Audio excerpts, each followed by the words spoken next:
بسم الله الرحمن الرحيم. بسند المتصل منا إلى الإمام الحافظ أبي عيسى محمد بن عيسى بن صورة الترمذي قال: باب ما جاء من أدرك الإمام بجمع فقد أدرك الحج.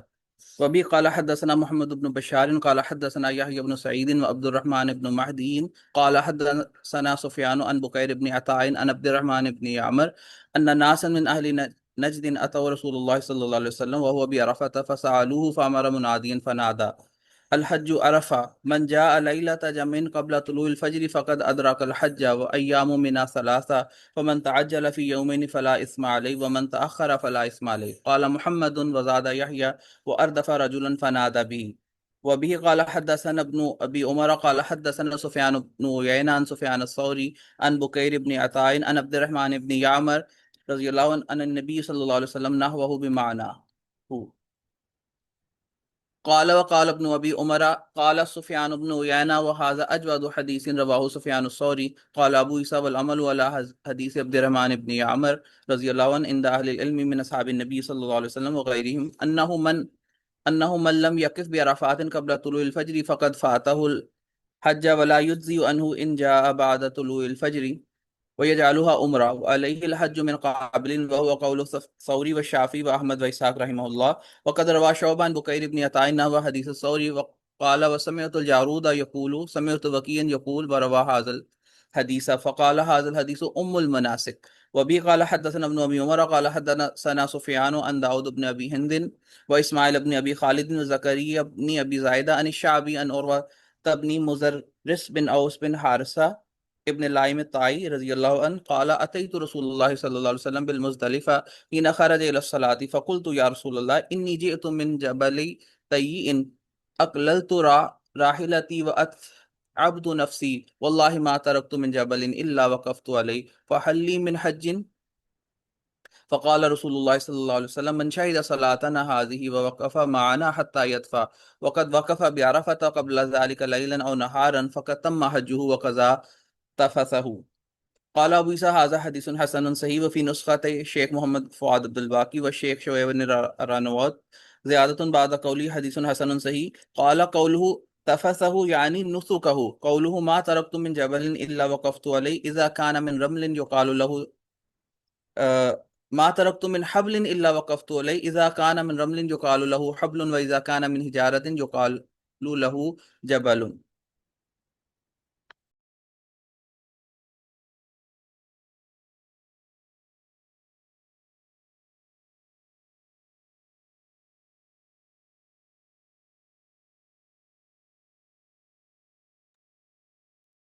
کیا بس آواز آ رہی ہے؟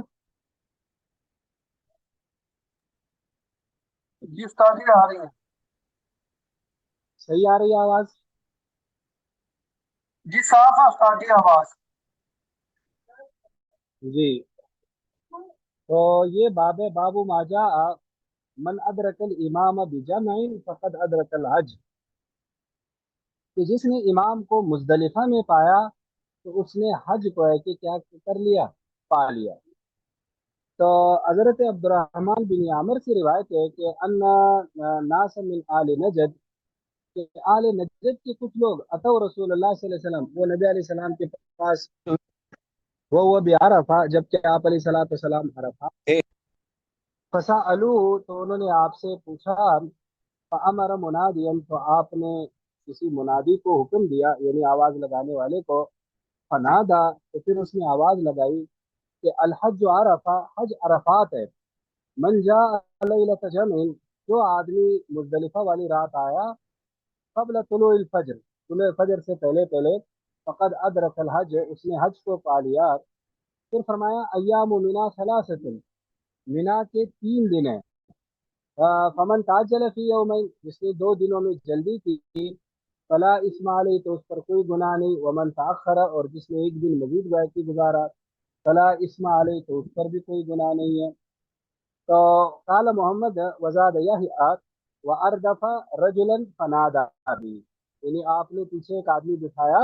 یہ محمد بن بشار کہتے کہ میرے استاد یحییٰ نے یہ اضافہ کیا کہ آپ نے پیچھے ایک آدمی بٹھایا، فنادا بھی، تو پھر اس کا منادا، اس کی آواز جا کے لگوائی گئی. دوسری بھی عبد الرحمن بن عامر نے نبی علیہ الصلوۃ والسلام سے اسی طرح قال وقال ابن ابی عمر قال سفیان بن عیینہ وهذا اجود حدیث رواه سفیان الثوری، کہ یہ بہترین حدیث ہے جو سفیان ثوری نے اسے روایت کیا ہے۔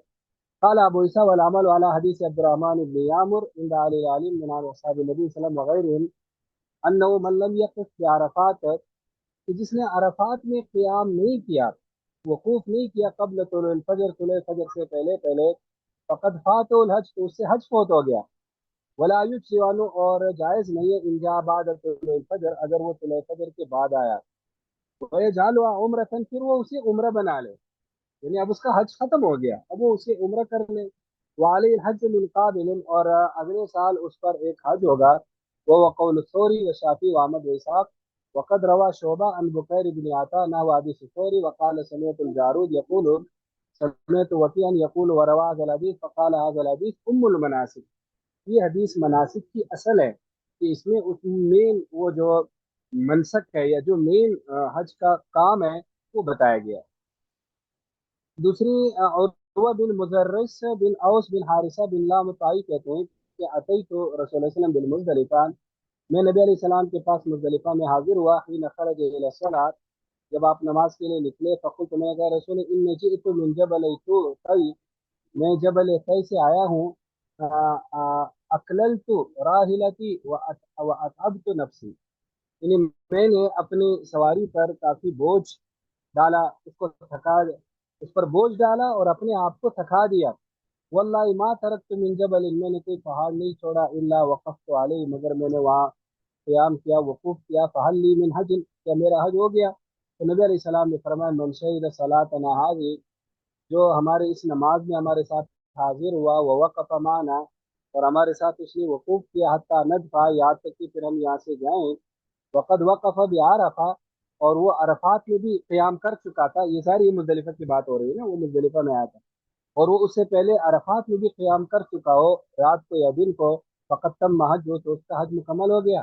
وقضا تفسہ، اور اس نے گویا کہ اپنا جو ایک تفس کا مطلب ہوتا ہے اس نے گویا کہ اپنا جو اس کا ایک میل کچیل ہے وہ گویا کہ اس نے پورا کر لیا، یعنی مطلب ہے اس کا احرام جو ہے نا اب بس گویا کہ وہ ختم ہو گیا۔ تو اصل میں نا یہاں مراد سر منڈانا ہے، کہ اب وہ اپنا سر منڈا لے تو وہ فارغ ہو گیا۔ قال ابو عیسیٰ ھذا حدیث حسن صحیح، تو اس میں کیا فرمایا کہ جس نے امام کو مزدلفہ میں پایا تو اس نے حج پا لیا، تو وہی والی چیز کہ اس نے گویا کہ عرفات کیا اور پھر وہ مزدلفہ میں امام کے ساتھ چلا گیا، وہ عرفات بھی کیا اور پھر مزدلفہ میں امام کو پا لیا، تو دراصل وہ عرفات کی بات ہی یہاں ہو رہی ہے۔ یہ بات سمجھ میں آ گئی یا نہیں آئی؟ اور یہ جو جملہ ہے نا وقد وهذا اجود حدیث رواه سفیان الثوری، تو یہ سفیان ثوری کی بات نہیں ہو رہی، یہ حدیث کی بات ہو رہی ہے کہ بڑی جامع قسم کی حدیث ہے مناسک کے حوالے سے، یعنی یہ جو سفیان ثوری والی یہ حدیث ہے، دراصل اس حدیث کی طرف اشارہ کر رہے ہیں۔ اس میں بنیادی طور پر جو اصل منسک ہے وہ بتایا گیا ہے، کہ اصل منسک کیا ہے، کہ جو ہے نا عرفات جس نے پایا ہے تو یہ جی آگے۔ یہ میری آواز آپ لوگوں کو کتنی آ رہی ہے؟ بالکل واضح آ رہی ہے یا کوئی پرابلم ہے؟ استاد جی واضح ہے، بس ذرا وہ ٹون والیوم کی تھوڑی سی کم ہے۔ کم ہے؟ میں اصل میں ایک اس سے آپ لوگوں کو کرا رہا ہوں، ایک ایئرپورٹس ہے، تو بھائی لے کر آیا، کہتے ہیں آپ اس کو ٹیسٹ کریں یہ کیسے ہے، اس لیے تو میں اس پہ ذرا دیکھتا ہوں استاد جی اس پہلے۔ لائن کا بھی ذرا ترجمہ کر دیجیے گا، یہ قال قولہ تفسہ یعنی نسکہ، ما ترکت ہاں من جب فضا، حبل ہاں الا کون سی والی؟ یہ جو نسخت محمد عبد الباقی وغیرہ میں، ہاں اس میں کیا فرمایا، تفسو یعنی نسکو، یعنی اس کا نسک ختم ہو گیا، یعنی اس کا حج مکمل ہو گیا۔ پھر اس نے کہا ما ترکت من جبل الا وقفت علیہ، کہ میں نے کوئی پہاڑ نہیں چھوڑا مگر میں نے اس پر وقوف کیا، اذا كان من رمل يقال له حبل واذا كان من حجارة يقال له جبل، سبحان اللہ۔ یعنی پھر آگے انہوں نے یہ بتایا کہ جب ریت کا پہاڑ ہو تو اس کو حبل کہتے ہیں، اور جب پتھر سے بنا ہو تو اس کو کیا کہتے ہیں، جبل کہتے ہیں۔ تو وہ دراصل جبل وغیرہ کی وہ کیونکہ اس میں حبل کا لفظ ہے نا، اس لیے وہ بتا رہے ہیں کہ وہ اصل میں اصل روایت میں جبل کا لفظ ہے جو ابھی ہم نے پڑھا، لیکن نسخہ محمد عبد الباقی اور شیخ شعیب الارناؤت میں حبل کا لفظ ہے۔ تو وہ یہ بتا رہے ہیں کہ حبل دراصل ریت کے ٹیلے کو کہتے ہیں اور جبل پتھریلے پہاڑ کو کہتے ہیں، یہ فرق انہوں نے بتا دیا۔ اب سمجھ میں آ گیا؟ جی استاد جی۔ ایکسکیوز می سر، اس سے جی، یہ معلوم ہوتا ہے کہ وہ صحابی بہت لیٹ پہنچے تھے، وہ لیٹ پہنچے تھے، بالکل صحیح لیٹ کہہ رہے نائٹ ہیں پہنچے تھے جی، جی، صحیح۔ بالکل بالکل صحیح آپ نے وہ نکالا ہے اس سے۔ اور وہ سیدھے عرفات پہنچے تھے۔ آپ صلی اللہ علیہ وسلم اس وقت مزدلفہ آگے تھے یا ابھی عرفات میں ہی تھے؟ نہیں، یہ تو انہوں نے تو مزدلفہ کی بات کی ہے نا، جی یہ حدیث میں مزدلفہ کا لفظ ہے نا۔ صحیح۔ نہیں یہ جی اس میں مزدلفہ کا ہے، بالمزدلفہ، جی بالکل۔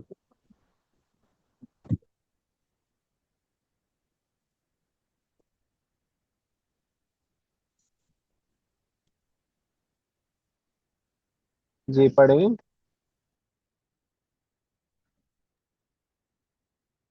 باب ما جاء في تقديم الضعافة من جمع بليل وبه قال حدثنا قتيبة قال حدثنا حماد بن زيد أن أيوب عن إكرمة عن ابن عباس رضي الله عنهما قال بعثني رسول الله صلى الله عليه وسلم في ثقل من جمع بليل. وفي الباب عن عائشة وأم حبيبة وأسماء والفضل رضي الله عنهم. قال أبو عيسى حديث ابن عباس رضي الله عنهما بعثني رسول الله صلى الله عليه وسلم في ثقل من جمع بليل حديث صحيح روي عنه من غير وجه. وروى شعبة هذا الحديث عن مشاش عن عطاء عن ابن عباس عن الفضل ابن عباس رضي الله عنهم أن النبي صلى الله عليه وسلم قدم زعافة أهله من جمع بليل. وهذا حديث خطأ أخطأ فيه مشاش وزاد فيه أن الفضل ابن عباس رضي الله عنهما. روى ابن جريج وغيره هذا الحديث عن عطاء عن ابن عباس لم يذكروا فيه أن الفضل ابن عباس. وفي نسخة الشيخ محمد فؤاد عبد الباقي زيادة بعد قولي عن فضل ابن عباس ومشاش بصري وروى عنه شعبة. وبه قال حدثنا أبو كريب قال حدثنا وكيع عن المسعودي عن الحكم عن مكسم عن ابن عباس رضي الله عنهما أن النبي صلى الله عليه وسلم قدم زعفة أهله وقال لا ترموا الجمرات حتى تطلع الشمس. قال أبو عيسى حديث ابن عباس رضي الله عنهما حديث حسن صحيح والعمل على هذا الحديث عند أهل العلم لم يروا بأسا أن يتقدم الزعفة من مزدلفة بليل يسيرون إلى منى. وقال أكثر أهل العلم بحديث النبي صلى الله عليه وسلم إنهم لا يرمون حتى تطلع الشمس. ورخص بعض أهل العلم في أن يرموا بليل والعمل على حديث النبي صلى الله عليه وسلم وهو قول الثوري والشافعي رحمه الله.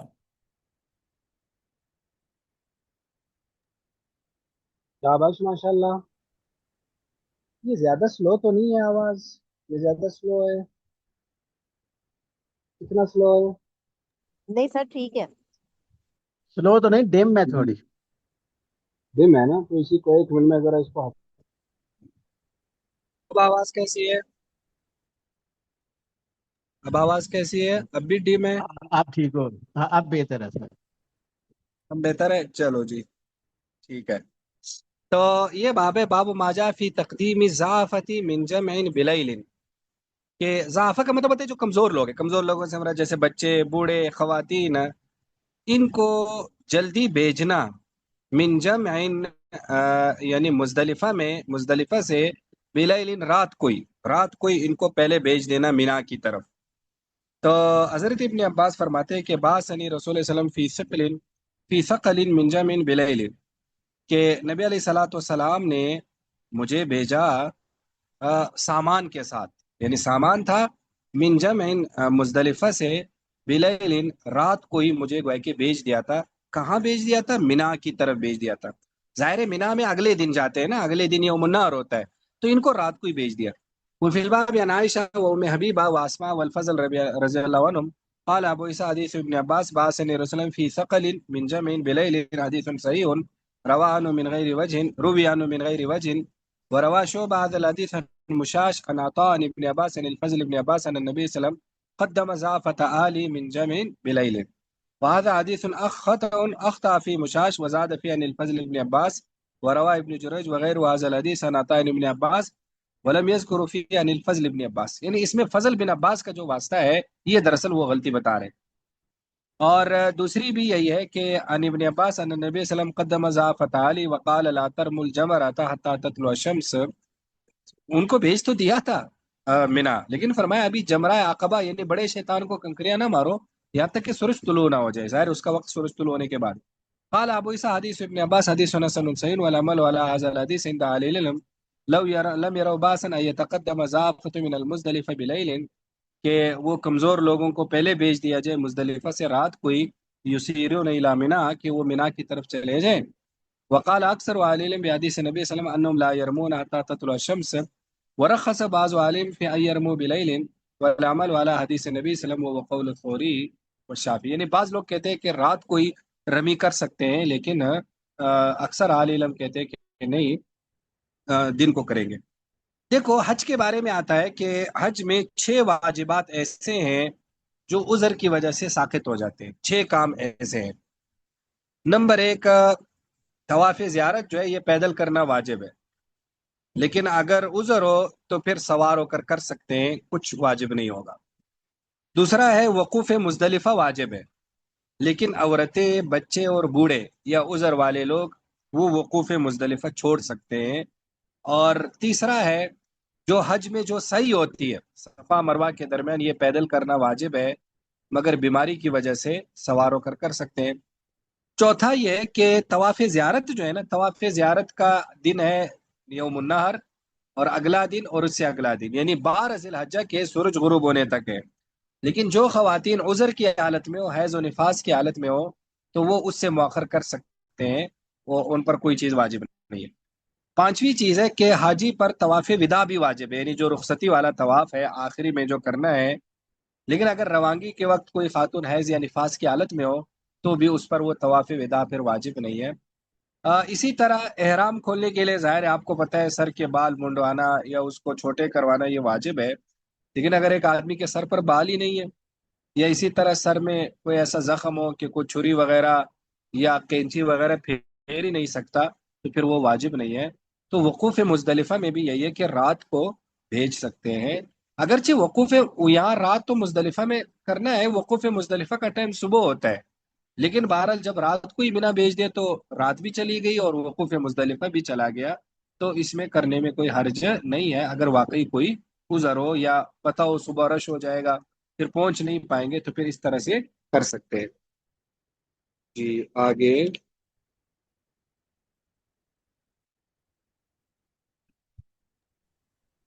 باب وفي نسخة الشيخ محمد فؤاد عبد الباقي باب ما جاء في رمي يوم النحر الضحى.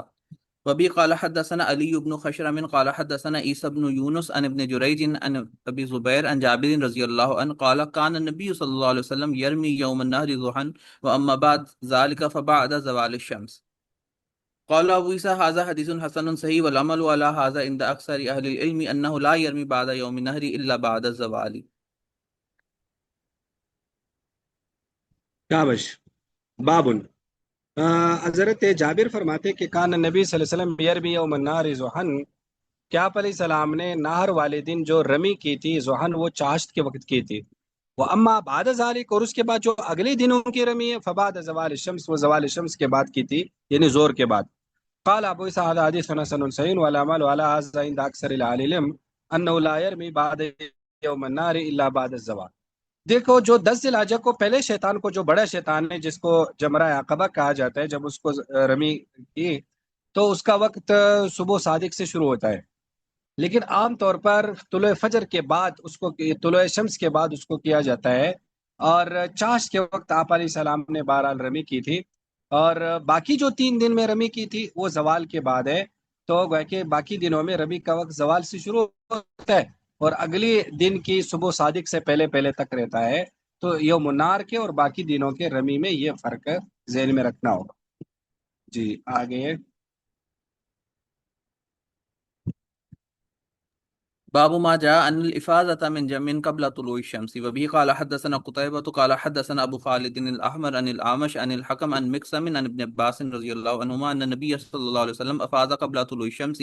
وفي الباب عن عمر رضي الله عنه قال أبو عيسى حديث ابن عباس رضي الله عنهما حديث حسن صحيح وإنما كان أهل الجاهلية ينتظرون حتى تطلع الشمس ثم يفيضون. وبه قال حدثنا محمود بن غيلان قال حدثنا أبو داود قال أنبأنا شعبة عن أبي إسحاق قال سمعت عمرو بن ميمون يقول كنا وقوفا بجمع فقال عمر بن الخطاب رضي الله عنه إن المشركين كانوا لا يفيضون حتى تطلع الشمس وكانوا يقولون أشرق ثبير وإن رسول الله صلى الله عليه وسلم خالفهم فأفاز عمر رضي الله عنه قبل طلوع الشمس. قال أبو عيسى هذا حديث حسن صحيح.